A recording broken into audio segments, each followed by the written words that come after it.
La promesse de l'avènement du Seigneur. Sachez tout d'abord que dans les derniers jours, il viendra des moqueurs, se conduisant selon leur propre convoitise, en disant où est la promesse de son avènement. Car depuis que les pères sont morts, toutes choses demeurent comme elles ont été dès le commencement de la création. Car ils ignorent volontairement ceci, c'est que les cieux furent autrefois créés par la parole de Dieu, et que la terre est sortie de l'eau, et qu'elle subsiste au moyen de l'eau, et que par ces choses-là, le monde d'alors périt, étant submergé par les eaux de déluge. Mais les cieux et la terre d'à présent sont gardés par la même parole, étant réservés pour le feu au jour du jugement et de la destruction des hommes impies. Mais il y a une chose que vous ne devez pas ignorer, mes bien-aimés, c'est qu'au jour du Seigneur, un jour est comme 1000 ans, et 1000 ans sont comme un jour.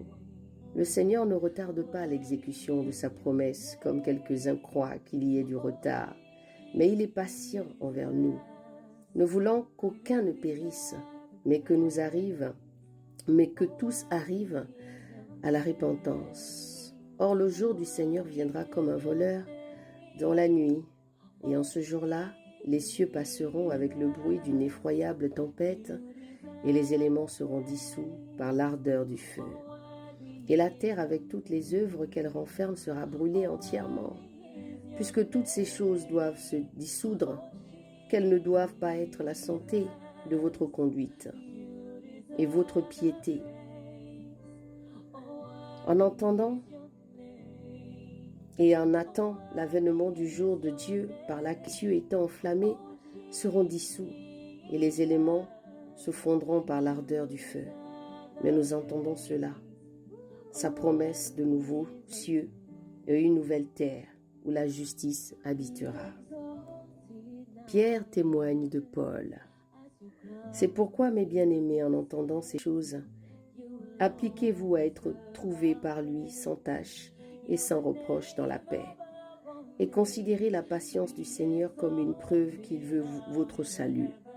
Comme Paul, notre frère bien-aimé, vous l'a aussi écrit selon la sagesse qui lui a été donnée, comme il le fait aussi dans toutes ses lettres, où il parle de ces choses dans lesquelles il y a des points difficiles à comprendre, que les personnes ignorantes et mal affermies tordent, comme elles tordent aussi les autres Écritures pour leur propre destruction.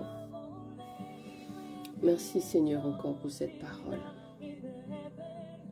Merci Seigneur pour cette parole qui nous met en garde encore, de pouvoir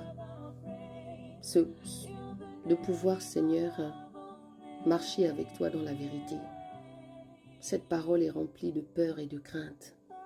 Cette parole avertit de ton retour et de la manière dont nous devons marcher avec toi, Jésus.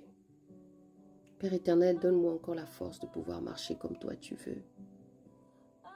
Père éternel, donne-moi encore la force de pouvoir me sanctifier, me mettre à part, encore avec toi et pour toi.